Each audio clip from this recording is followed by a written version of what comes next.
queria ler em Lucas, no capítulo 9, versos 28, 29 e em diante. É a transfiguração de Jesus. Lucas 9, de 28 em diante, diz assim: cerca de 8 dias depois de proferidas estas palavras, ele prometia que alguns dos que ali estavam não passariam pela morte sem que vissem uma manifestação do reino de Deus. 8 dias depois de proferidas estas palavras, Jesus cumpriu essa promessa. Mostrou para um grupo, não a todos, mas a 3 deles, uma avant-première do reino. E os levou a Pedro, João e Tiago e subiu ao monte com eles com o propósito de orar. E aconteceu que enquanto ele orava, a aparência do seu rosto se transfigurou e suas vestes resplandeceram de brancura. Eis que 2 varões falavam com ele, nada mais, nada menos do que Moisés e Elias, os quais apareceram em glória e falavam da sua partida, da partida de Jesus, que ele estava para cumprir em Jerusalém, ou seja, a conversa era a cruz. Essa era a conversa da transfiguração, porque o único papo de glória que Deus tem é sobre a cruz. A única glória de Deus na terra é a cruz. Porque num mundo caído como este, que glória tem Deus que não seja na cruz? E diz a palavra: os quais, Moisés e Elias, apareceram em glória e falavam da cruz com ele. Pedro e seus companheiros achavam-se premidos de sono. E é uma coisa extraordinária, porque de um lado eles estão impressionados com a glória, e de outro lado, premidos de sono. Premidos de sono, mas conservando-se acordados, viram a sua glória e os 2 varões que com ele estavam. Ao se retirarem estes, Moisés e Elias, de Jesus, disse-lhe Pedro: mestre, bom é estarmos aqui. Então façamos 3 tendas. Uma será tua, outra de Moisés e outra de Elias, não sabendo, porém, o que dizia o pobre Pedro.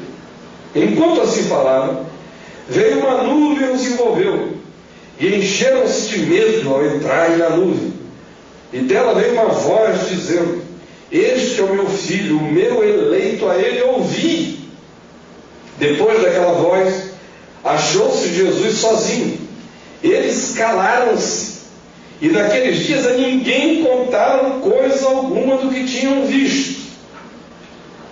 Aí o texto prossegue dizendo que no dia seguinte eles desceram e encontraram um possesso que nenhum discípulo conseguia expulsar aquela casta. Aí Jesus expulsou o demônio. E diz aqui o verso 43 que todos ficaram maravilhados ante a majestade de Deus que falava com castas malignas e elas saíam. Mas Jesus prossegue dizendo o seguinte: como todos se maravilhassem de quanto Jesus fazia, Jesus disse aos seus discípulos: fixai nos vossos ouvidos as seguintes palavras. Fixai nos ouvidos as seguintes palavras: o Filho do Homem está para ser entregue na mão dos homens. Eles, porém, não entendiam isto, e foi-lhes encoberto, para que não o compreendessem, e temiam interrogá-lo a respeito deste assunto. Levantou-se entre eles uma discussão sobre qual deles seria o maior. Mas Jesus, sabendo o que se lhes passava no coração, tomou uma criança, colocou junto de si e lhes disse: quem receber esta criança em meu nome, a mim me recebe. E quem receber a mim, recebe aquele que me enviou. Porque aquele que entre vós for o menor de todos, esse é que é grande. Falou João e disse: mestre, vimos certo homem que em teu nome expelia demônios, e nós lhe proibimos, porque não segue conosco. Mas Jesus lhe disse: não proibais, pois quem não é contra vós outros, é por vós outros. E aconteceu que, ao se completarem os dias em que ele havia de ser assunto aos céus, os dias daquela conversa lá no monte de Jesus com Moisés e Elias, a partida que ele estava para cumprir em glória em Jerusalém. Porque aquela conversa aconteceu com um propósito anterior à cruz. Quando chegou a hora, quando se manifestou esse tempo, ao completarem-se os dias em que ele devia ser assunto aos céus, manifestou Jesus no seu semblante a intrépida resolução de ir para Jerusalém. E enviou mensageiros que o antecedessem.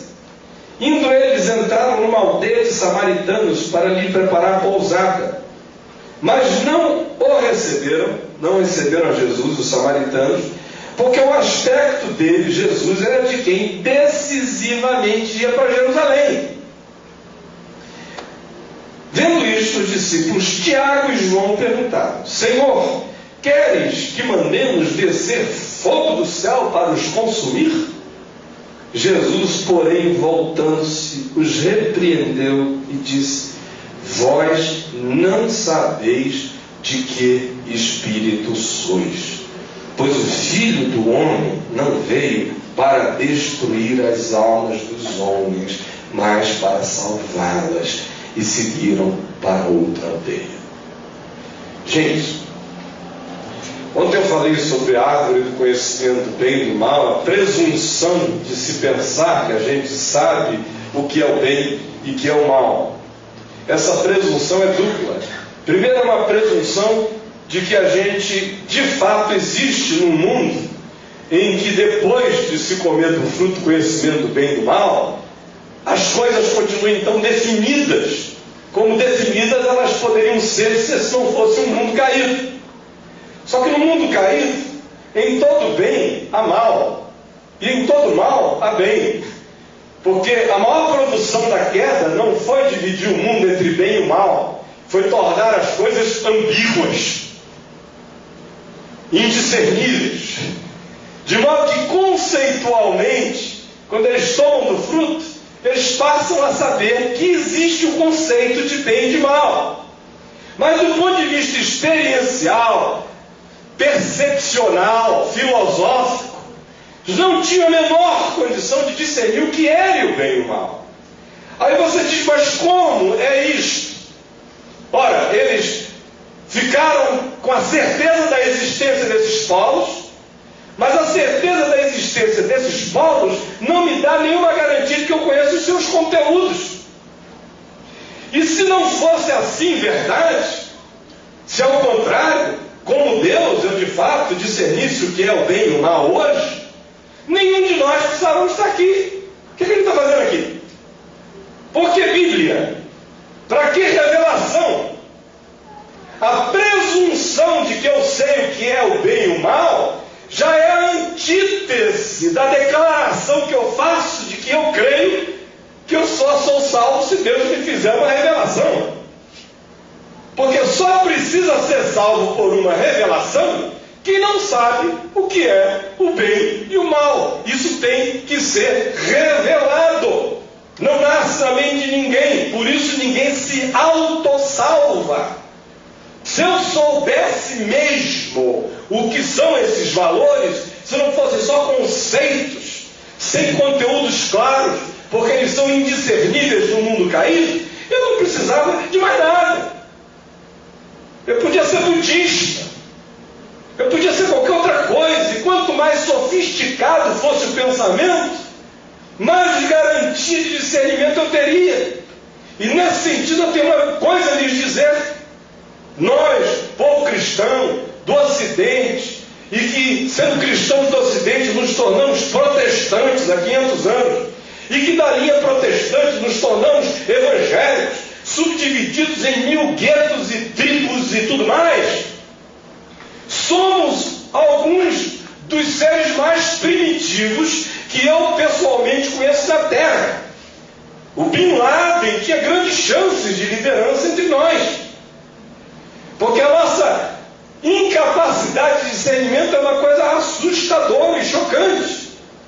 Ora, o fato de que eu digo que preciso de revelação de Deus para ser salvo, se contrapõe já de saída à minha presunção de pensar que eu sei qualquer coisa que não seja uma coisa que Deus me revele.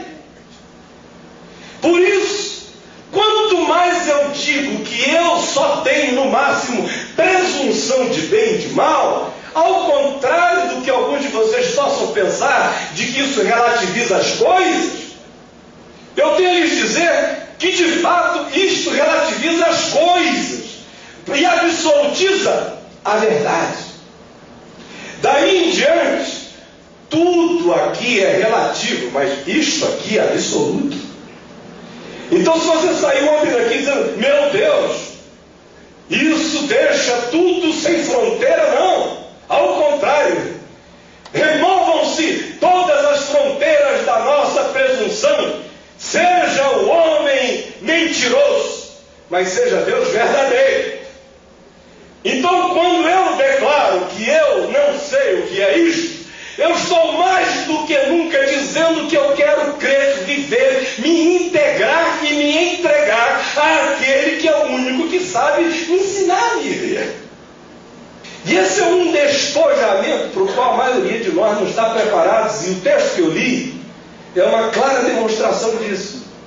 Porque aqui a gente não está diante da árvore do conhecimento do bem e do mal, não tem uma serpente tentando ninguém, não tem um fruto proibido.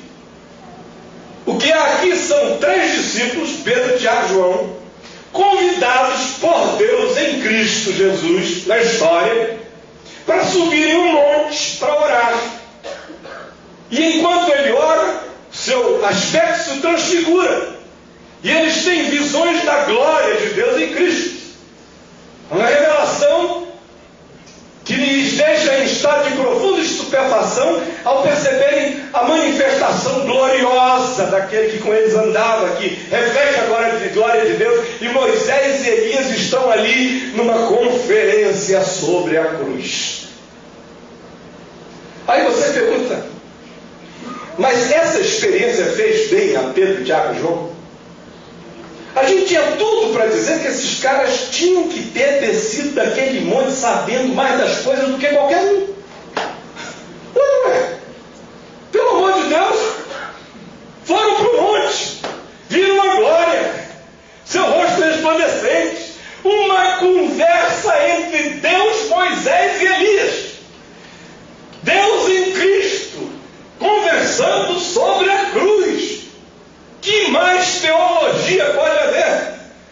Que mais discernimento pode existir do que esse? Que privilégio maior existe que este? Que exposição à verdade não maculada por nenhuma ambiguidade pode haver mais do que essa? E ainda ouvem a voz de Deus dizendo, olha, este é o meu filho amado, meu eleito, a ele ouvi. Meu Deus, tinha que fazer bem. Mas eu quero dizer uma coisa, você não fez bem a eles. Não imediatamente, foi fazer muito depois. Se alguém tiver um lencinho aí para me emprestar, agradeço de toda a minha alma. Obrigado. Tinha que ter feito bem a eles, mas não fez. Sabe por quê? Isso prova um ponto. Eu não tenho, nenhum de nós tem objetividade suficiente para discernir nada. A glória pode ser pintada na minha cara, mas se não for escrita no meu coração, eu não enxergo nada. A gente acha fácil pensar que a árvore do conhecimento do bem e do mal foi tão demonizada assim, porque a serpente está presente, mas aqui é Deus dizendo, este é meu filho, é o meu eleito, a ele ouvi. A conversa era a cruz, Moisés e Elias estavam lá e o rosto de Cristo transfigurado. Mas eles não tiveram objetividade para discernir. Porque uma das maiores expressões da queda humana é que na subjetividade eu e você estamos completamente desagregados. De tal modo que nem a glória de Deus refletida entre nós, ou no nosso meio, na nossa cara e na nossa frente, é garantia suficiente de que alguma coisa está acontecendo dentro do meu coração. E o que acontece com Pedro, Tiago e João daí em diante é que eles começam a sofrer da síndrome da glória, que é uma outra doença da árvore do conhecimento do bem e do mal.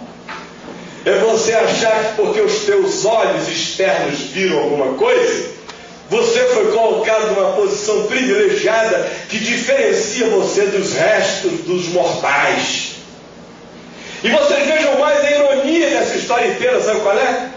Se aqui estivesse Pablo Picasso, vivo entre nós, pintasse um quadro maravilhoso, uma coisa que saiu de dentro dele, que você viu ser escrita com tinta, pincel, foi jogando, foi fazendo, e nós fomos olhando, meu Deus, o Pablo Picasso pintou um quadro. Mas aqui não tem nenhum artista. Pedro, Tiago e João não podiam nem ter a presunção de dizer, eu pintei. Foi graça pura, foi eleição absoluta, não tinha nenhuma virtude pré-estabelecida. Qual é o critério? É porque eles eram bons pescadores que eles foram ver agora? O João era um bom consertador de rede, é por isso que eles vão ver agora. É o temperamento dele que ajudava. Ao contrário de saída, Jesus já disse que o cara tinha um temperamento horrível, ele e o irmão. Ainda botou um apelidinho, vamos chamar vocês de filhos do trovão. Então não tinha nada, era graça, era eleição. Ele não era nenhum Picasso, ele não era nada. Ele era um ser que Deus escolheu, e este é o problema de Deus. Prerrogativa divina. Ninguém tem nada a ver com isso, e não há possibilidade humana de alguém discernir por que Deus escolhe certas pessoas para certas coisas. É só porque Deus é Deus. E frequentemente a linguagem que ele mais usa é a da ironia. Porque nesse mundo caído, a verdade é melhor veiculada com a ironia do que com qualquer outra coisa. Porque até mesmo a seriedade com a qual a gente afirma certas coisas tornam essas coisas mais verdadeiras do que a verdade. Aí Deus resolve falar com ironia, pegar as coisas que não são para reduzir a nada as que são, pega os pequenos para envergonhar os grandes, transforma a sabedoria desse mundo em loucura, e que o mundo chama de loucura, Deus chama de sabedoria. Inverte todos os polos e nos diz que a nossa única esperança é poder continuar andando pela fé, olhando para Jesus. Porque só Ele sabe onde os polos estão. E Jesus não disse, eu sou o mapa, eu sou o discernimento do bem e do mal, a lei, a moral, e eu sou a prosperidade. Ele disse, eu sou o caminho, a verdade e a vida. Em outras palavras, anda atrás de mim, é a tua única chance de chegar lá. Agora, eu lhes perguntei o seguinte: como é que uma experiência tão extraordinária como essa pode ter feito mal a Pedro, Tiago e João? E é justamente a resposta a essa pergunta que pode nos salvar com o povo de Deus. Porque nós, povo de Deus, sofremos dessa mesma síndrome. A gente pensa que porque recebeu um dia uma revelação, a revelação agora já se transformou até em boa obra. Deus já me deu a revelação porque eu merecia a revelação. É como se eu me oferecesse a vida como um Pablo Picasso. Eu pinto. Só que o próprio Pablo Picasso só pinta porque Deus pintou dentro dele. Porque aquilo também é graça, é dom. Não há nada que não venha dele, toda boa dádiva, todo dom perfeito vem do alto, descendo do Pai das luzes, em quem não há mudança nem sombra de variação. Ponto. Mas a gente começa a pensar que o fato de que a revelação nos veio, nos torna seres especiais. E aí aquilo que devia ser bem, se transforma em mal. E aí a transfiguração vira desfiguração. E aí o encontro com a glória perverte o certo. Porque esse certo parte da presunção de que aquela revelação lhes veio, porque antecedendo a revelação havia dentro deles algumas prerrogativas que os tornaram tão especiais que foi por isso que Deus os elegeu. Ou seja, eles foram eleitos não pela graça, mas por uma coisa que anteriormente à graça, eles ofereceram a Deus para que Deus os tratasse com graça. Isso é pura presunção pecaminosa e satânica. Só está disfarçado de outra coisa. Com isso, eu estou lhes dizendo uma coisa. Mesmo eu e você sabendo que a gente conheceu Jesus, que a gente teve experiências com Ele, devia haver no nosso coração a permanente suspeição de que não necessariamente todo encontro com a glória gera bem em mim. Porque às vezes a glória que é inalterada e ela é o que ela é, me encontra com um coração que está completamente despreparado aqui no nível da subjetividade para aquele encontro. O que eu acho interessante é o que aquele processo da transfiguração deflagra. Porque o encontro com a glória de Deus ou santifica você em saúde, ou chama os teus bichos para fora. Pode ter certeza disso. E aqui nesse caso, os bichos começam a aparecer, com nomes piedosos, com nomes sutis, mas eles vêm chegando, vão se manifestando. Os demônios, que aqui não são espíritos malignos, são simplesmente construções do interior, se manifestam. Porque é tão fácil a gente discernir aquele espírito mau, que chega ali blasfemando, que vem de com todo o estereótipo da maldade, da feitiçaria, do engano, da idolatria e de todas essas expressões tão óbvias de perversão da verdade. Mas é difícil demais para nós discernir os espíritos maus que se manifestam na nossa piedade. E especialmente os espíritos maus que se escondem no coração daqueles que um dia tiveram a oportunidade de ver a glória. Vocês vejam que essa história inteira termina com Jesus dizendo: vocês não sabem de que espírito vocês são. O que Jesus está dizendo aqui é que o encontro com a glória não necessariamente te altera. A exposição à verdade não necessariamente altera. Porque só te altera se essa exposição não for externa, se for interna. É por isso que Paulo pega esse texto da transfiguração e o existencializa em 2 aos Coríntios, no capítulo 4, quando ele diz que agora nós, pela fé, caminhando de glória em glória, contemplando o rosto do Senhor como por espelho, somos transformados na imagem de Cristo todo dia. Pela fé. Ou seja, ele pegou o evento da transfiguração e disse que tem que ser um movimento dinâmico todo dia, de olhar para o rosto de Cristo, para que eu vá me transformando na imagem do Senhor, pela fé. Porque se a glória se transformar apenas num evento, ela me perverte. Ela tem que ser um experimento cotidiano. Ela tem que ser um exame de todo dia.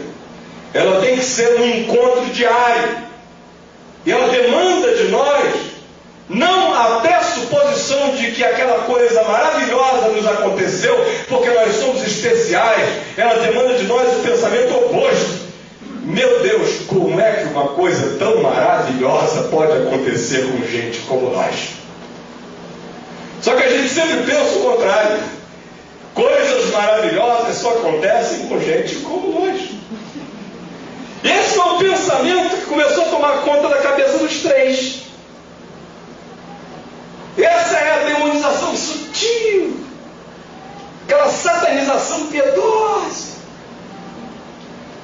aquela perversão do ser que vai acontecendo disfarçada de 1000 argumentos religiosos, evangelísticos, comunitários, ortodoxos e tudo mais, sem que a gente perceba o caminho de demonização da alma. Ora, isso mostra o seguinte: o quão longe nós estamos de discernir o bem e o mal. Nem com a coisa posta na nossa cara, pintada na nossa frente. com todos os dons da glória de Deus, vem diante de mim, me dá garantia de que eu tenho a isenção de ser para discernir. Ao contrário, faz a afirmação da minha confusão de ser e da minha incapacidade de discernir. Porque olha a sequência. Jesus leva aqueles três, provavelmente não porque fossem os três melhores para ver aquilo, mas porque fossem os três que precisassem mais desesperadamente daquela exposição para serem curados. Porque a mesma luz que me salva é a luz que revela a minha treva. Para ele, as trevas e a luz são a mesma coisa. Aí o que acontece? No dia seguinte, eles recebem a primeira chance de transformar a experiência da glória numa experiência sadia. Porque aparece um demônio insistente, um demônio chato. Olha aquela casca orgulhosinha, safado, sem vergonha. Aí os discípulos saem, não saem. Chega para lá, nem um pouquinho. Não negociou nada com ninguém. Não vou sair, acabou. Que chance maravilhosa é essa? De que a glória fique sadia, porque não tem nada mais sadio do que depois de experimentar a glória, você conhecer a sua impotência total. Porque aí você fica sabendo que a glória é graça. E a graça é glória. E se a glória é graça, e a graça é glória, ela se manifesta não por causa de mim, mas porque Ele é bom. E aí, no dia seguinte, tem a primeira chance daquilo virar, se transformar num pacote de saúde para a alma deles. Que era dizer, puxa, ontem a gente viu a glória, mas hoje a gente descobriu que tudo da glória é graça. O poder não é nosso. Não teve meio do bicho sair até Jesus chegar. Mas não conseguiram fazer essa leitura. Provavelmente eles tenham pensado como nós. Hoje eu não estava num bom dia. Não me preparei o suficiente. Preciso fazer uma novena de jejum. Ou deve ter sido porque na descida do monte eu me chateei um pouco com o Tiago. Ou qualquer desculpa. Mas só não entenderam a pedagogia da verdade. A glória não tem nada a ver contigo, ela é de Deus, ela é graça. Por isso, o encontro com a glória ontem não te dá nenhuma prerrogativa de achar que hoje você é o rei da cocada preta. Aqui só tem um Senhor, e o nome dele é Jesus Cristo. Mas não entenderam. Não entenderam. Aí Jesus dá um outro passo neles. Chama-os e diz, olha, ouçam bem, fixem nos vossos ouvidos. Ele está quase pedindo para ele pegar um martelo e pregar aquilo no ouvido deles. O Filho do Homem será entregue na mão dos homens. E fala de novo da cruz. Ora, se o discernimento do bem e do mal e disso tudo me habitasse, eles tinham tido a obrigação de, uma vez que alguma coisa tivesse sido dita, e terem entendido. E meu Deus, chance melhor do que ver Jesus conversando com Moisés e Elias sobre a cruz do que eles tiveram, ninguém teve. Mas eles não entenderam então e não entenderam depois. Porque Jesus diz, fixem isso. Mas isto lhes estava encoberto. Em outras palavras, o que se está dizendo é que mesmo que eu tenha assistido Cine Glória, Cine Transfiguração, seja lá o que for, isso não me dá garantia nenhuma de que eu sou o portador da revelação. Revelação é pão nosso de cada dia. É o que nos chega se a gente anda na fé.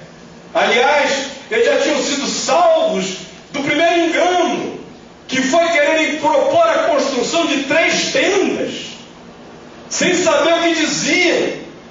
Porque essa é a necessidade da alma humana. A alma humana quer cristalizar tudo, até a glória de Deus. A gente quer petrificar, quer transformar tudo em construção, em obra, em marco, em torre, em catedral, em religião, em fronteiras. Façamos 3 tendas, porque ninguém quer ter o trabalho de andar pela fé, a gente queria ter certeza de haver um lugar onde a gente encontrasse Deus, um endereço.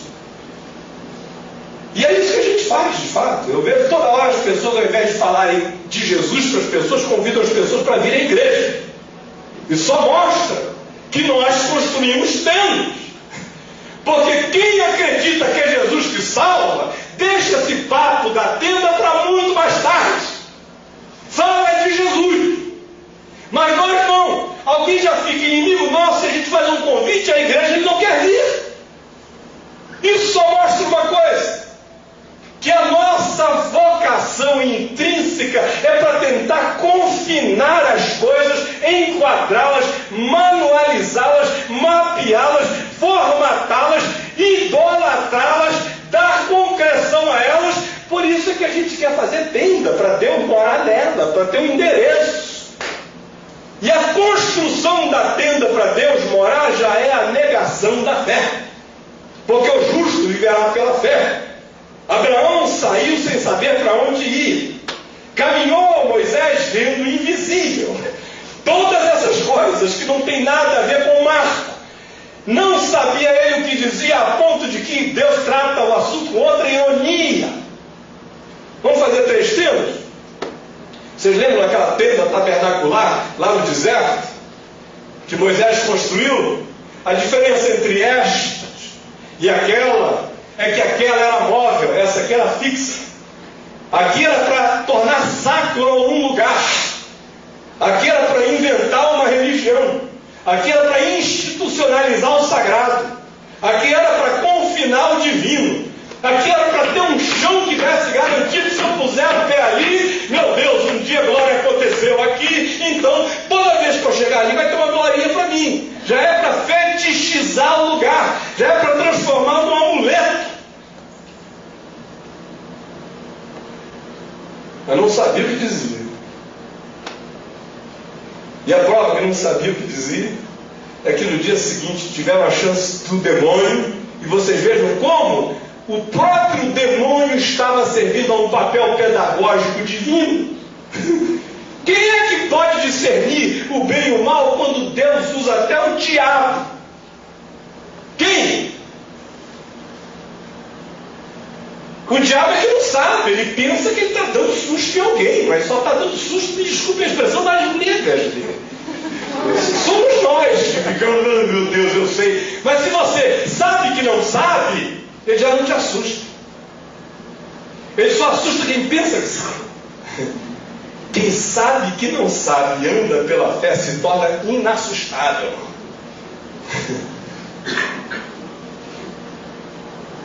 E se torna aberto para discernir. Aí sim a verdade. Porque a tua preocupação já não é mais com o bem nem com o mal, mas com a verdade. E a verdade, Deus escolhe os seus instrumentos para manifestá-la. Pode ser Nabucodonosor, que me chama de meu servo. Se que ele nem soubesse, era meu servo. Ou um demônio insistente no dia seguinte, que estava pensando, que estava de fato resistindo aos discípulos de Cristo e não sabia da intenção divina de usar aquilo como uma pedagogia de discernimento, mas eles não discerniram para provar o fato de que se não houver revelação está tudo encoberto. Tudo encoberto. Aí Jesus fala da cruz, mas estava encoberto, porque sem revelação está tudo vedado. Aí começam as manifestações das síndromes. Síndromes de glória. É quando você vem da transfiguração, quando você assistiu à manifestação de Deus, e você pensa que um dia ter assistido algo já dá garantia a você de ser o portador permanente da revelação. Aí começa a tua pior doença. E a primeira manifestação dessa doença aqui na vida de Tiago e João, Pedro não é mencionado, mas Tiago e João o tempo todo. Primeiro é que surgiu uma discussão entre eles sobre qual deles era o maior.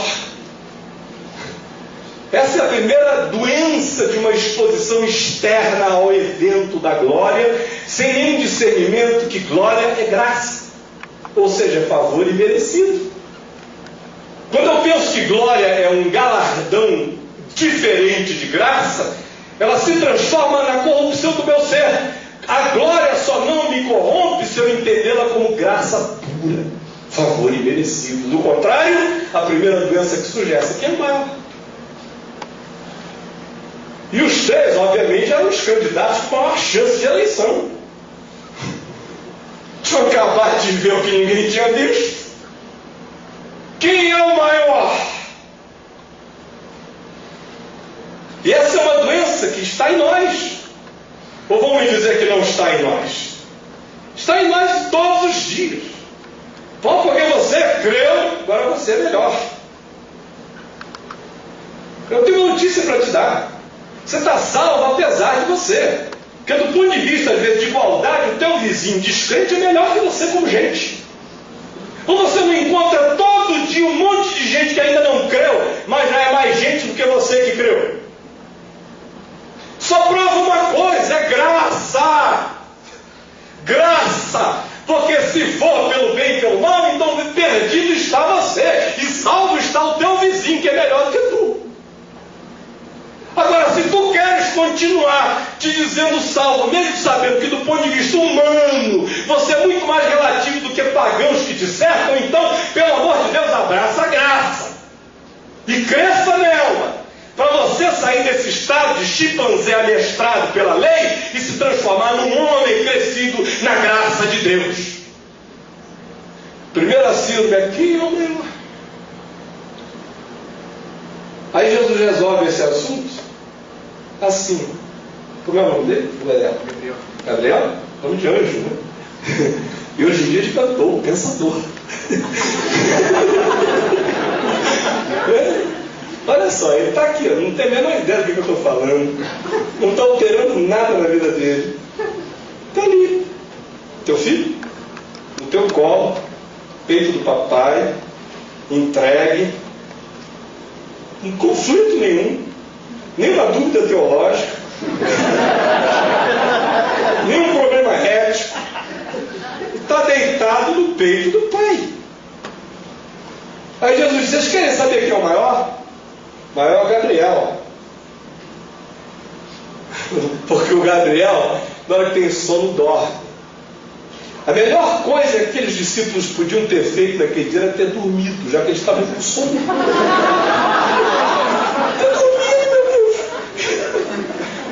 O Deus ia ficar ofendido. Não dormir também dorme o guarda de Israel. Ou Deus só tem uma glória para manifestar num dia. Ou eles pensavam que a glória estava acontecendo por causa deles. Se eles tivessem dormido, eles tinham feito um favor maior a eles e tinham adoecido menos. Porque fazer aquela força de ficar acordado só para marcar na agenda, no dia 19 de janeiro, eu vi a glória. Ai, meu Deus, e daí? O Gabriel não sabe o que está acontecendo hoje. Mas o estado dele hoje aqui é o melhor de todos. Ele está descansando no peito do Pai. Aí chega Jesus. Vocês querem saber quem é o maior? Pega uma criança, põe no colo. Olha, o maior é o mais próximo. É quem deita no meu peito. O maior é quem inclui mais. Aí ele inicia uma sequência de quem recebe. Quem recebe o Gabriel, a mim me recebe. Quem me recebe, recebe aquele que me enviou. Em outras palavras, o maior é quem consegue ir incluindo. Incluindo a partir do simples até o divino supremo. O maior é quem consegue ver Deus no Gabriel. Não é quem viu a glória de Deus pintada na parede, é óbvio, meu Deus. Até um cão ia ficar impressionado com o rosto resplandecente de Jesus. Os gatos iam ficar olhando. Todo mundo ia ficar olhando. É tão óbvio.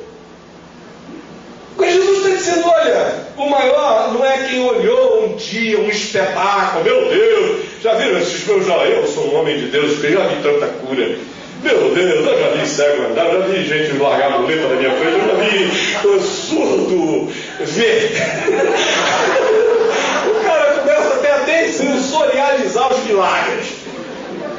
Eu já vi, esses olhos já viram, aleluia. Mas o Gabriel está ali e não dá mínima para o Gabriel. Aí Jesus diz, olha gente, quem não conseguir ver glória,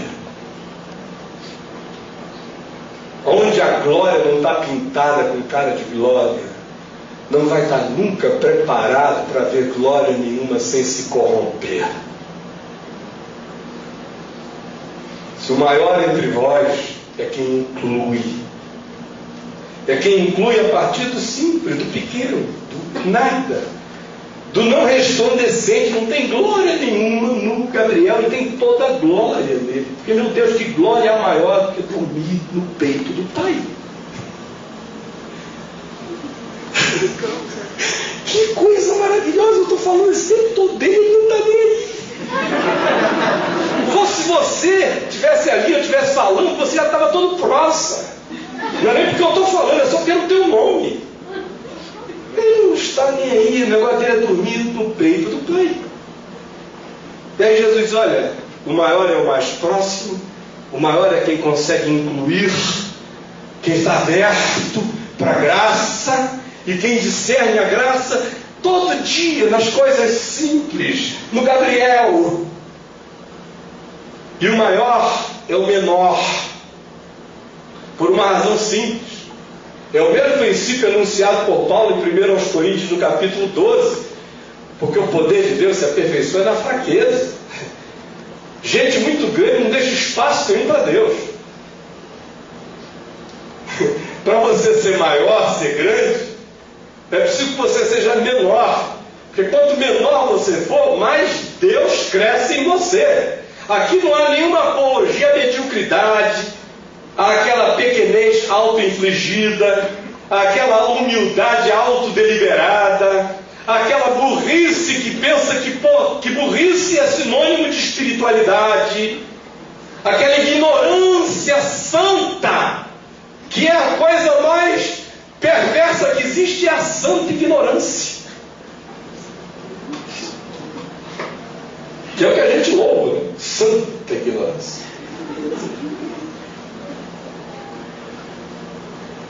O maior é aquele em quem sobra mais espaço para Deus encher. Sobra mais espaço para Deus encher naquele que abdica das suas presunções de grandeza, seja de saber, de entender, de discernir, de definir, de julgar ou de qualquer coisa. Quanto mais você se esvazia aí, mais você cresce, porque mais Deus cresce em você. Meu Deus, até o Filho de Deus, quando se encarnou, teve que se esvaziar. Por que eu que só sou essa coisa tenho que me encher? O maior, portanto, é em quem sobra mais espaço para a glória e para a graça de Deus. E sobra mais espaço para a graça de Deus naquele coração que decide obstinadamente caminhar confiando só na cruz e só em Cristo. E em nada mais e nem em si mesmo. Essa é que é a grande anulação. A gente fica pensando que a anulação é dizer, eu não gosto disso. Gostando dessa. Louco para comer, mas não, isso aqui eu não pego. Estou morrendo. Ele está se enchendo de uma falsa humildade. Tudo que ele não come vira um produto novo dentro dele. A negação se transforma numa afirmação. Que ele vai achando que está negando a si mesmo. Meu Deus, ele nunca se afirmou tanto quanto nessas negações, porque ele não está negando a si mesmo. Ele está se enchendo da presunção de que fazendo aquilo, ele está se tornando um outro ser. E não é.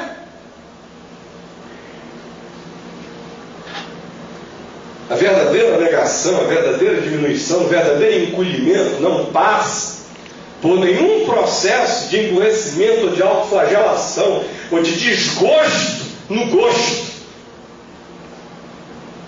Ao contrário, só passa pelo caminho da certeza de que o justo viverá pela fé.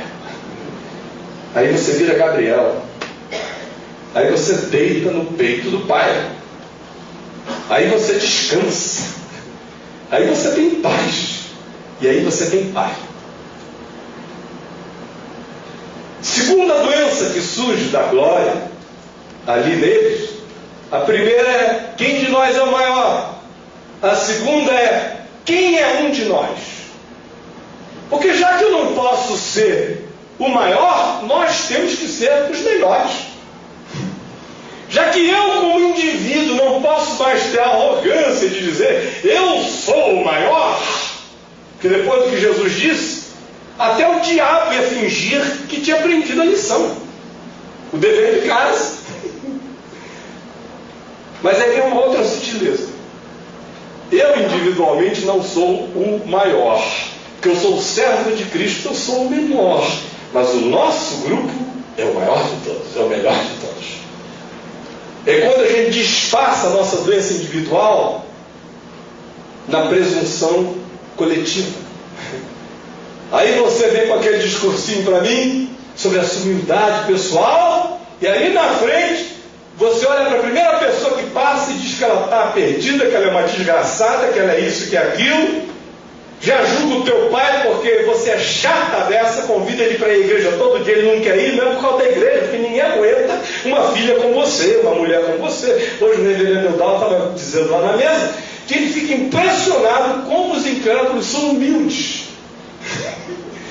E é verdade, porque tem certos maridos de certas mulheres crentes, meu Deus, o que eu já assisti nos últimos 27, 28 anos de mulher imbecil, disfarçada de crente, casada com um marido incrédulo, e o coitado tendo que aguentar aquela mulher toda vez que aparece um pastor na cidade, ela leva na casa deles, serve um almoço, só para anarquizar o marido na frente do pastor.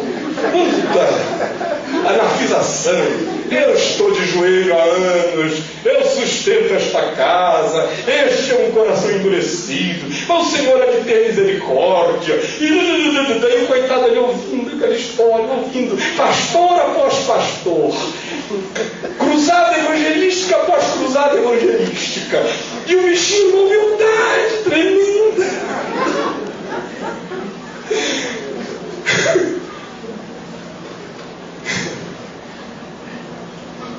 Agora ela não, ela tem esse direito, porque ela viu a glória. Se você perguntar, a senhora é melhor que eu? Não, Deus me livre. Mas esse coitado não vem no nosso grupo. No dia que o marido dela passar a frequentar a igreja dela, ele vira um santo homem, mesmo que nada tenha acontecido no coração dele. Porque agora ele segue conosco. Mestre, vimos um homem expelir demônios, orador de cotovelo, que eles tinham passado no dia anterior, mandaram sair o bicho nada, mandaram sair, não saiu, sai danado, não sai. Vimos um homem que em teu nome expelia demônios, e nós o proibimos, porque ele não segue conosco.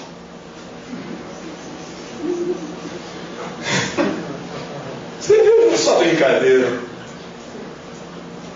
É quando a minha impotência tem que ser socializada com todo mundo. Porque eu não consegui ontem expulsar o demônio, ninguém pode mais. Agora, como eu tenho a garantia que eu sou melhor do que os outros, porque eu vi a glória, eu estou no grupo, eu sigo com ele. Eles não fizeram as 3 tendas na prática, mas na prática eles construíram a catedral. Que agora só tem Deus que anda com eles. Eles materializaram o lugar e o espaço do divino e do sagrado. Somos nós. Se não estiver conosco, não interessa. O diabo pode sair, mas não adianta. Tá, pode falar em nome de Jesus, mas se não andar com a gente, não serve. O cara fazia tudo certo. O inimigo dele era certo, era o diabo.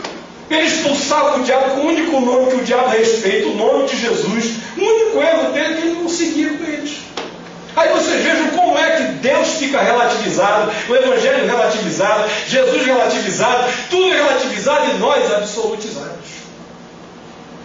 A referência já não é mais Jesus, somos nós. Não anda com a gente. Nosso pretexto é de que a gente segue a Cristo. Mas ora, se o homem falava em nome de Jesus e expelia demônios em nome de Jesus e os demônios saíam, pelo amor de Deus, ele pode não andar no meu grupo, mas se ele está no grupo de Jesus, ele está, mesmo que não esteja no meu. Mas não serve. Eu passo a ser a referência, não na minha individualidade, porque agora ela está mascarada pela comunidade, pela coletividade, pela eclésia, pela igreja, pelo meu grupo. Agora, vão me dizer que essa doença pega em quem nunca viu a glória. Eu nunca vi um cara que nunca viu a glória sofrendo desse mal. Já viu alguém ser expulso de um bar? Porque foi a primeira vez que ele apareceu lá? Ou alguém chegar assim lá na esquina dizendo: não está proibido de tomar essa porque nunca bebeu comigo. Não acontece em lugar nenhum da terra, só na igreja. É só na igreja. Eu me torno a referência. Nós somos os seres que validam Deus. Já não é mais Deus que me valida.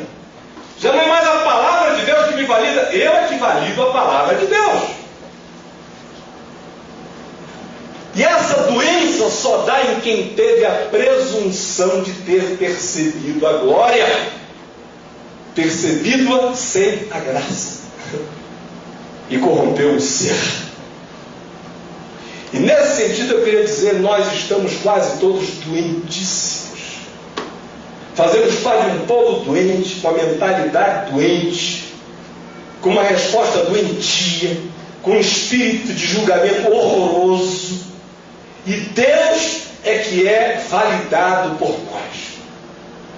Se alguém encontrar o Senhor e encontrá-lo que não seja do nosso jeito, do nosso modo, conforme o nosso modus operandi, conforme a nossa mecânica, conforme a nossa dinâmica, conforme os nossos ritos, conforme os nossos apelos, a gente não acredita que alguém aceitou Jesus só porque o cara não levantou a mão?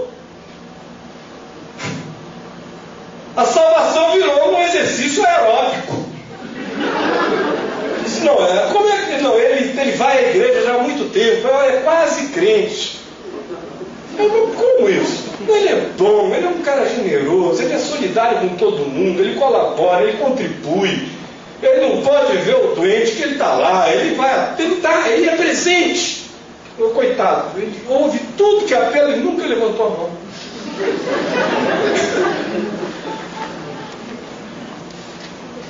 Aí você diz: e daí? Agora ouse fazer essa pergunta em certos lugares: e daí? Que vão te apedrejar. Porque já não vale mais Deus no coração, agora só vale Deus na nossa tenda. Só são validados os que estão debaixo do meu teto. Pode falar em nome de Jesus, pode expulsar todos os demônios. Eu estou sofrendo da doença dos fariseus. Leia o Evangelho de João. Você vai ver tudo que os fariseus vão fazendo, os saduceus, os principais sacerdotes, as autoridades do templo, é a mesma coisa. Jesus expulsa um demônio, é pelo poder de Beelzebub. Cura um cego de nascença, se é pecador, tem demônio. Vai paralítico, que está 38 anos à beira de um poço, é salvo, é samaritano, porque ele fez isso. E cada bem que ele faz, Lázaro ressuscita. Se nós o deixarmos, o mundo virá após ele. Temos que dar um jeito em Deus agora, porque não segue conosco. Aí a gente inverte o polo. Já não somos nós que seguimos a Jesus. Quem quiser seguir a Jesus tem que seguir com a gente. Então Jesus é só o mediador entre Deus e nós. Porque entre nós e o mundo, os mediadores não é Jesus, somos nós. Porque quem diz que alguém não pode, porque não segue conosco, se estabelece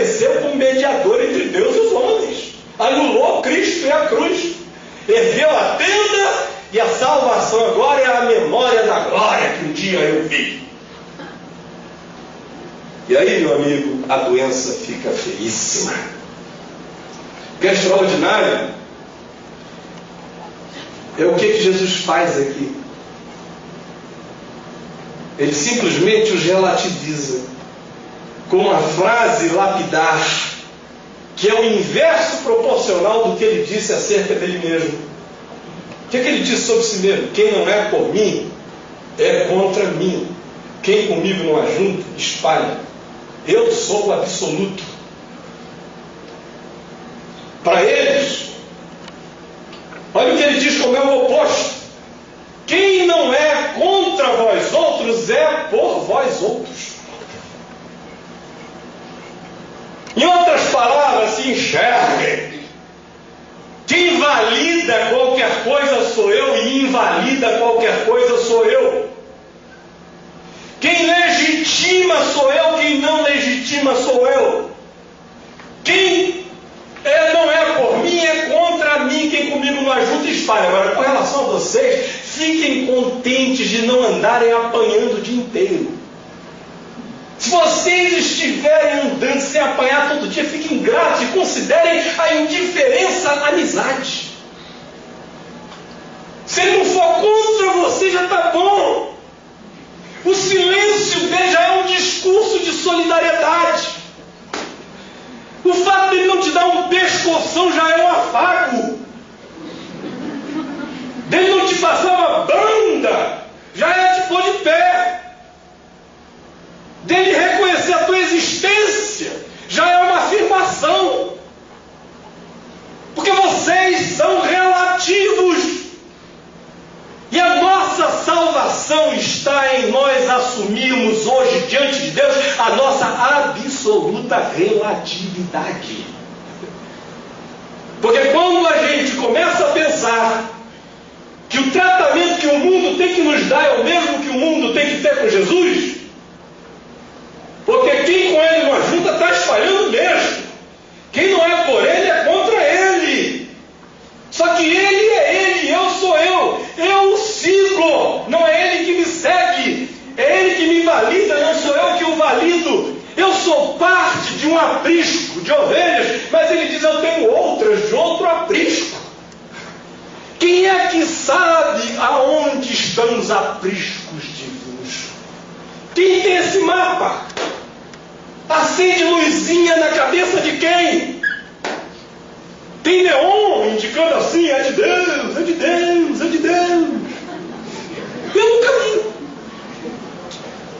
Agora a gente pensa que nós somos o lugar da salvação. E quem não é contra, quem não é por nós, é contra nós. Quem conosco não ajuda, espalha. E aí a gente vira essa igreja doente, feia, arrogante, prepotente,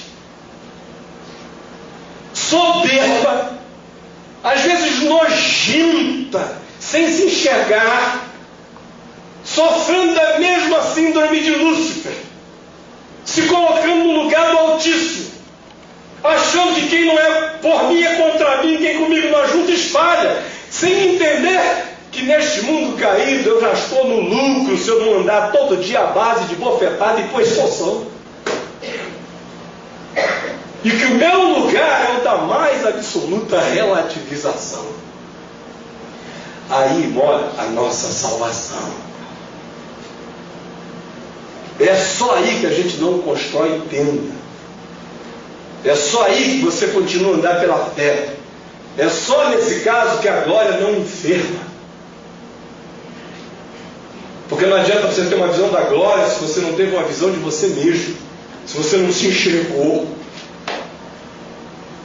Aí a visão da glória só exacerba a tua cegueira.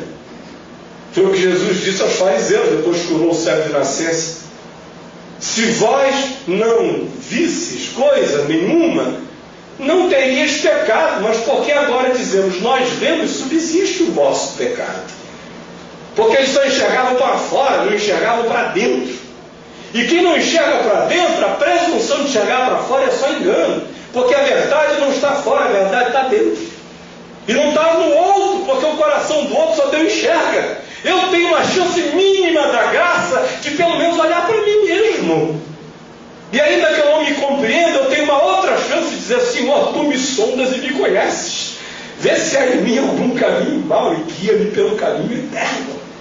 Quem fez essa oração não tinha presunção de que sabia qual era o bem nem qual era o mal. Vê se há em mim algum caminho mau e guia-me pelo caminho eterno. A terceira síndrome da glória que aparece aqui se manifesta depois dessa segunda. A primeira é: quem de nós é o maior? Aí você dilui isso na coletividade. Não, eu sou um simples servo de Deus, mas tenho o grande privilégio de servir à gloriosa igreja de nosso Senhor Jesus Cristo, e quem a ela não se unir, perdido está. Aí já absolutizei a igreja, não a Cristo. Já virei católico romano. Já não sou mais o cara do evangelho. Nem sei que não sou, e penso que sou. Porque minha presunção é tão grande que nem enxergar isso eu consigo enxergar.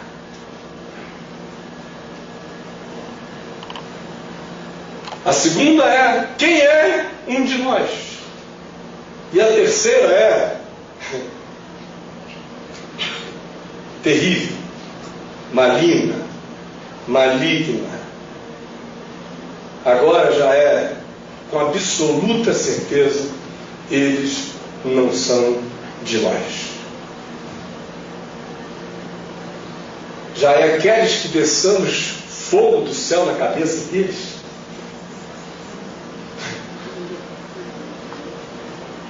Você veja só como é que é. O cara vem de uma experiência de glória e termina aqui querendo fazer churrasco de samaritano, de gente, picanhas humanas, fraldinhos de samaritano. E aqui não tinha filé mignon, devia considerar que picanha brincadeira minha, era só chã, patinho, carne de terceira, pelicana, pelanca, samaritano. Jesus os manda para que eles fossem adiante dele, que agora a obstinação dele era a cruz. Para lá que eu estou indo, para Jerusalém. Só que ele não quer perder tempo no caminho, então vão preparando lugares, não só onde eu pouse, mas também, enquanto pouso, prego. Vou na direção de Samaria. Ele manda grupos irem preparando. E aqui outra vez Tiago e João estão na parada. Eles vão nessa equipe que vai para Samaria. Agora eles já vem mordidos, né? Porque, meu Deus, vira uma glória, mas no dia seguinte o diabo não os obedeceu. Surge o papo de quem é o maior, e a glória não serviu para validá-los. O Gabriel é que virou o maior, nenhum deles. O Gabriel, que estava dormindo, viu mais do que eles que estavam acordados na sua presunção. Aí eles são apresentados a essa nova situação e caem nela, nessa doença da absolutização comunitária. E Jesus os manda e eles vão mordidos para Samaria. Pelo amor de Deus, tem que sobrar um para nós. Pelo menos um lugar onde a gente for preparar a pousada para ele tem que ficar, né? A gente já quis construir 3 tendas e não deu. Fomos expulsar o demônio depois de termos visto a glória e ele não obedeceu. Vimos a glória, mas isso não nos tornou maiores do que ninguém.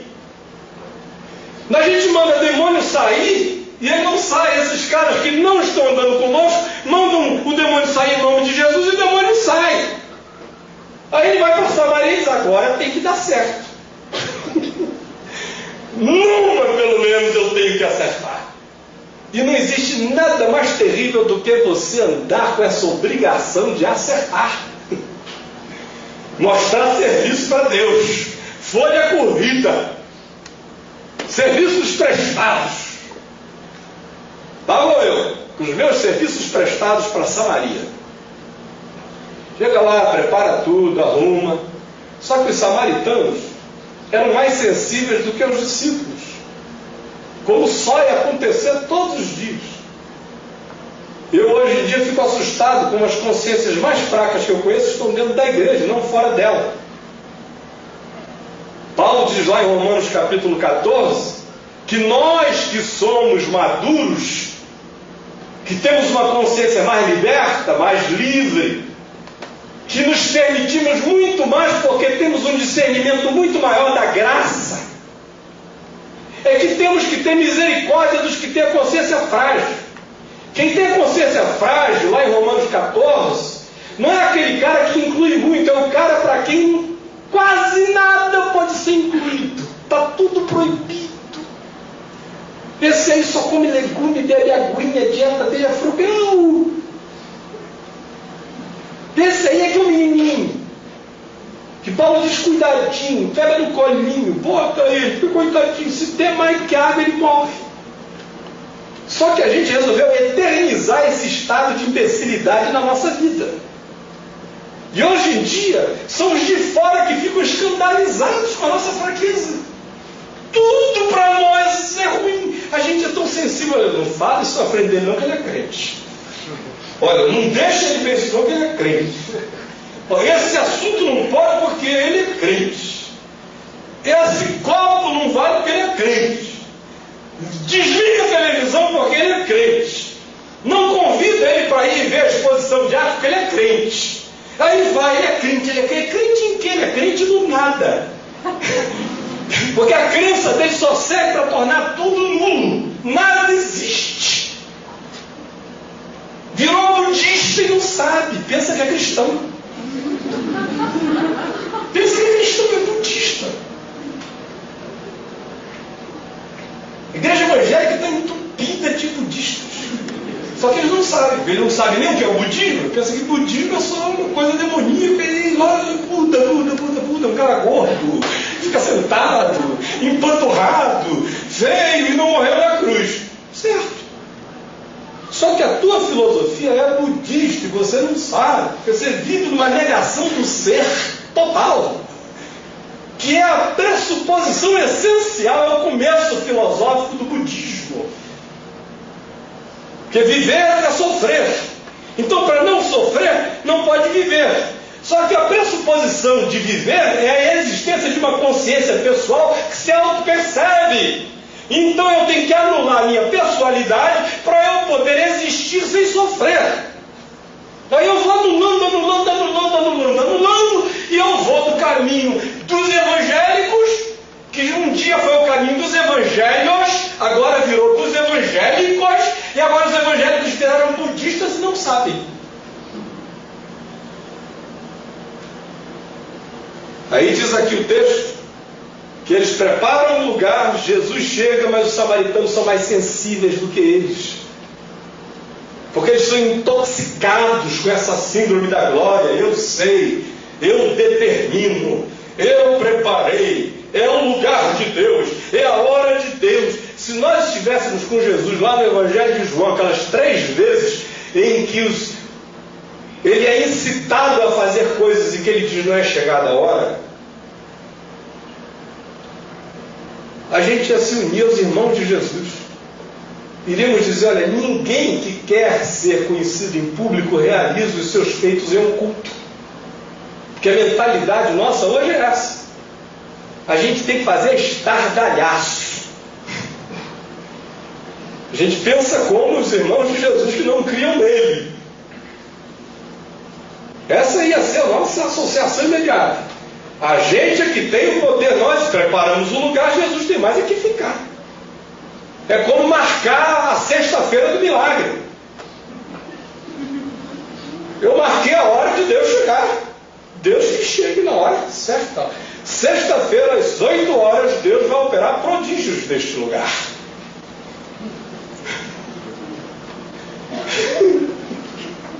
Vai dizer isso meio engraçado, Odessa.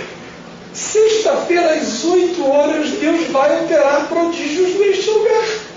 Deus que se vire.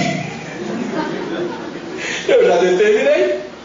Tem até aquele cara que uma história que alguém me contou aqui em Goiás, em Goiânia, há 4, 5 anos atrás, um pregador que tinha um programa na televisão e que gravava os programas dele com antecipação de uma semana. Só que ele ia gravando para frente, né? Então na segunda-feira de manhã ele já dizia o que ia acontecer na segunda noite. Hoje, a segunda-feira, era o único dia que ele tinha esperança, era segunda-feira. Hoje é segunda-feira, ele gravava naquela manhã e o culto era à noite. E nós temos certeza de que o Senhor vai operar, e se você estiver presente, os cegos verão isso e aquilo e tal, o Senhor vai fazer. Aí ele acabava de gravar o programa de segunda-noite, na segunda de manhã, e gravava logo em seguida o programa de terça-noite, na segunda de manhã. Mas como ele estava gravando e terça-feira não tinha chegado, ele já antecipava Deus e já dizia o que Deus tinha feito antes de Deus fazer. Hoje, meus amados irmãos, é terça-feira e ontem, segunda, um cego viu no nosso culto, um paralítico andou, e ele ia assim contando a agenda de Deus a semana inteira. Agora essa mentira é permitida, porque supostamente ele está mentindo para a glória de Deus. Então, para a glória de Deus, você pode mentir, pode fazer o que você quiser. Só que Jesus diz: eu não aceito humano testemunho. Eu não preciso da glória de vocês. Fala a verdade sobre mim como João Batista, porque João, na verdade, não fez nenhum sinal, mas tudo quanto ele disse acerca de Jesus era verdade. Chegam eles, preparam o caminho, é a sexta-feira do milagre em Samaria. Pobres samaritanos, nós estamos dando a eles o privilégio de santificarmos aquele chão imundo, já corrompido há 700 anos, miscigenado com torpedas religiosas, escolhendo um lugar de culto que não é Jerusalém, tem as suas esquisitices e os seus ritos paralelos, se miscigenaram no exílio, já não são mais puros geneticamente. E tem gente maluca lá, como um cara que tinha jogado ossos humanos no altar em Jerusalém 19 anos antes, e que tinha feito com que todos os rabinos e mestres de Israel pedissem a todos os seus discípulos que não deixassem o sol se for a cada dia, sem erguer a mão na direção de Samaria e amaldiçoar os samaritanos em nome de Deus. Esse era o contexto histórico. Aí eles chegam lá. Fato de você, historicamente, se dizer cristão, não faz de você um cristão. Cristão não tem nada a ver com o que você diz, tem a ver com quem você é. Aí eles chegam, e os samaritanos sensíveis percebem no semblante de Jesus, Jesus não precisou falar nada, estava escrito na cara dele assim: estou indo para Jerusalém. Tinha uma cruz marcada assim, ó. Samaritano discerniu, discípulo não. Isso é que me espanta. Lá no Café com Graça, por exemplo, as pessoas que estão mais dando trabalho para a gente são aqueles que têm origem evangélica. Esses são os mais tapados, os mais fechados, os mais bloqueados, os mais entupidos, os mais intoxicados, os mais cheios de certezas enganosas. E aí vem o cara do candomblé, pai de santo, cultura de psicólogo junguiano, que estudou budismo, taoísmo, um monte de ismos, articulado pra caramba, ouve a palavra de Deus uma vez, começa a entender mais do que todo mundo. E 6 meses depois, eu viajo com a Adriana, deixo uma pastora lá nos ajudando, alguns outros irmãos mais experientes, mas tem que chamar os outros e dizer: olha, na hora do discernimento, ouçam o Alfredo, porque ele tem mais percepção do que a comunidade toda junta. E, infelizmente, ele só com 6 meses de fé já deu para sentir que ele já enxergou muito mais, porque o samaritano, desintoxicado da glória, enxerga a cruz no rosto de Jesus com mais facilidade do que Pedro, Tiago e João, intoxicados de uma glória que só viram do lado de fora, mas que nunca os pintou de glória do lado de dentro. Essa é a nossa doença. A gente fica tão intoxicado de um pré-saber que a revelação chega e a gente não vê nada. O samaritano, não precisa nem você dizer, ele já sentiu. Já sabia qual era de Jesus sem nenhum discurso. Mas os discípulos não. Porque as nossas certezas têm o poder de entupir as nossas sensibilidades. Gente cheia de certeza pode ter certeza, com certeza total, não vai sentir nada. As pessoas mais sensíveis são as mais abertas, e as mais abertas são as que não absolutizaram a si mesmas, mas a verdade, e sabem que a verdade não são elas, nem elas carregam a verdade. A verdade vem de fora para dentro, é a revelação da graça que explode no coração. Ela é alienígena a mim. O que existe em mim é engano. O que me salva é verdade.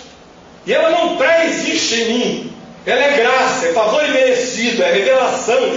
Vem de Deus para mim. Os samaritanos discerniram com mais sensibilidade que os discípulos. E aí, Jesus já trocou com eles, não precisou nem falar, olhada, sabe como é que é? Disse tudo, estou com pressa, gente. Fica para a próxima. E teve uma próxima, vocês não lembram? Que logo, alguns meses depois, alguns anos depois, quando Jesus já tinha ressuscitado, o Espírito Santo se derramou lá sobre os samaritanos, caiu fogo lá, mas não era aquele que Tiago e João queriam fazer descer, era um outro. Deus mandou fogo mesmo, mas do Espírito Santo. Não para os consumir, mas para os abençoar. Teve uma troca. Samaritanos. Jesus passou, Pedro e Tiago ficaram. João e Tiago ficaram com raiva, com ódio. Senhor, tu queres que façamos descer fogo do céu para os consumir? Olha, gente, quando eu vejo o que está acontecendo no nosso meio, me dá pavor. É tanta macumba no nosso meio, disfarçada de boa cumba. Mas é macumba mesmo. É tudo oração de maldição, de eu decreto, eu amarro. Ele que sai na frente, que está passando o filho do rei. E vai, meu Deus. Nós ficamos dizendo que somos os menores, essa conversinha tudo mentira. Porque nós podemos dizer o que nós dissermos, o que quisermos dizer sobre nós mesmos, os nossos atos gritam o contrário o tempo todo. Nós não somos como Gabriel, descansando no peito do Pai, nem incluímos. Nós somos aqueles que não descansam e que excluem. Não segue conosco? Vamos. Deus pode até decidir que na sexta-feira não vai curar o cego. A culpa é do cego. Porque hoje era dia de cura. Essa é a lógica aqui. A culpa é do samaritano. Mas Deus é que decidiu passar por cima. Olha, eu volto depois. Não se preocupe não, que eu vou enviar o Espírito Santo, hein? Não serve. Se o Senhor não nos der satisfação, nós temos o direito de fazer o que a gente quiser. Inclusive mandar descer fogo do céu. E aí a gente tem que ouvir essa pergunta, essa afirmação de Jesus: vocês não sabem de que espírito são. Minha pergunta é: você sabe qual é o seu espírito? Qual é o teu espírito? Nós estamos falando isso aqui com Tiago e João. Andava ali, ó, carne úmida. Direto. Visto a glória. Não foi um circo cristão, não. Tinham visto a glória. Não foi programa de televisão gravado em Goiânia, antecipando milagres. Tinham visto a glória. Mas ainda assim, eles são doentes desse jeito. E Jesus lhes pergunta, Jesus lhes diz, vocês não sabem de que espírito são. Se você tiver coragem hoje de perguntar qual é o seu espírito, provavelmente você saia daqui uma outra pessoa. Mas enquanto você continuar pensando que sabe qual é o seu espírito, você vai continuar laborando no engano que tem cegado você até aqui. Só porque você segue no grupo não significa que você tem o Espírito de Cristo. Porque naquele grupo, Jesus disse acerca deles: um de vós é diabo. Pode estar no grupo, pode estar expulsando demônio e ser diabo. Numa certa dimensão, o diabo é um ser que existe. Numa outra dimensão, o diabo é um estado de espírito. Existe o diabo pessoal e existe o estado de espírito diabólico. Que o cara não precisa estar possesso, nem estribuchando no chão. Ele pode estar até falando em línguas. Mas o espírito dele ser aquele de Tiago e de João. Porque isso tudo aqui é extremamente carismático. Eles acham que podem fazer descer fogo do céu. Só que o senhor quer. Se o senhor quiser, fala que a gente manda descer. Que coisa extraordinária. Pode falar, Fernando. Nós já atingimos essa bênção. Já estamos nesse estágio. Já fomos batizados. Já falamos em línguas, já profetizamos, já vimos curas, já realizamos. Agora o senhor quer que a gente desça fogo do céu? Só falar. Aí Jesus ele diz: olha, vai para o Afeganistão, que o teu mestre está lá, o nome dele é Bin Laden. Vai para lá, te muda para lá. Deixa os samaritanos em paz, você está no país errado. Você tem que se converter ao islamismo. Agora não fica dizendo que tu és cristão, porque esse teu espírito é bin ladiano. Não tem nada a ver com o Filho do Homem. Porque o Filho do Homem não veio para destruir as almas dos homens, e sim para salvá-las. Pelo amor de Deus, é tão difícil de entender isso. Qual é o teu espírito? Qual é o teu espírito?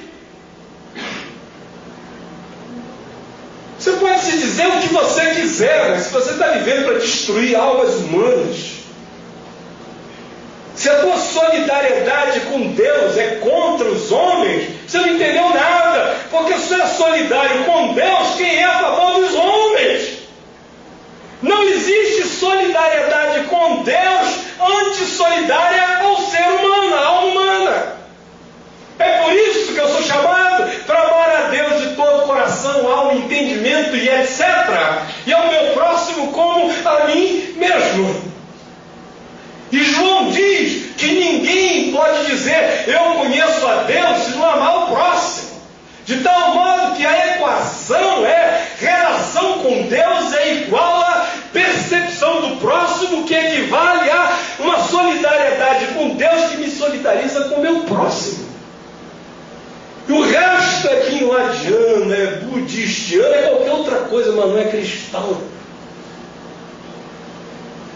E você pode chegar com língua de fogo na cabeça, mas se o teu espírito não for esse, eu vou dizer em nome de Jesus que a língua foi pintada.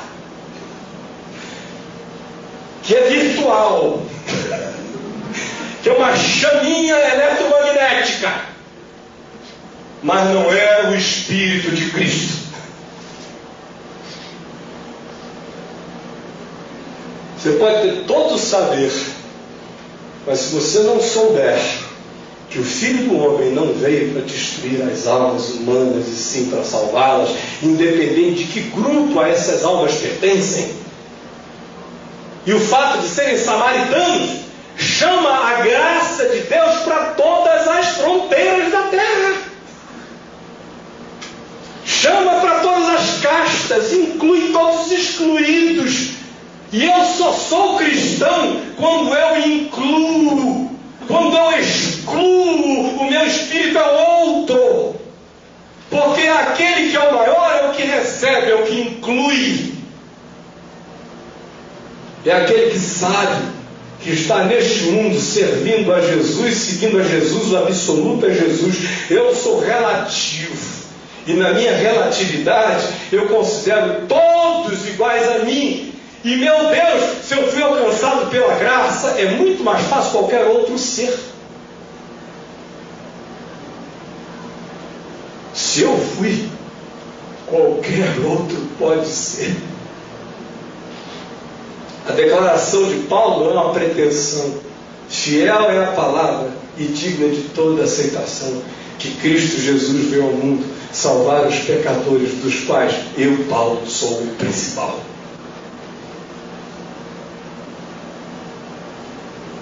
Agora me diz qual é teu espírito. Vamos ficar em pé?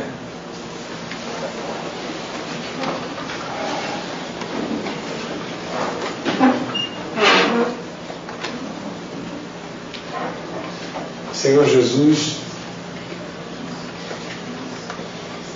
aqui está a tua palavra, a tua revelação, que não nasceu no meu coração, nem no de ninguém aqui, e nem no de ser humano nenhum. Vem de ti. Quando homens santos falaram da parte de Deus, o fizeram movidos pelo Espírito Santo, senão não teriam o que dizer. Ou diriam só o que não sabiam, iam saber só o que não entendiam.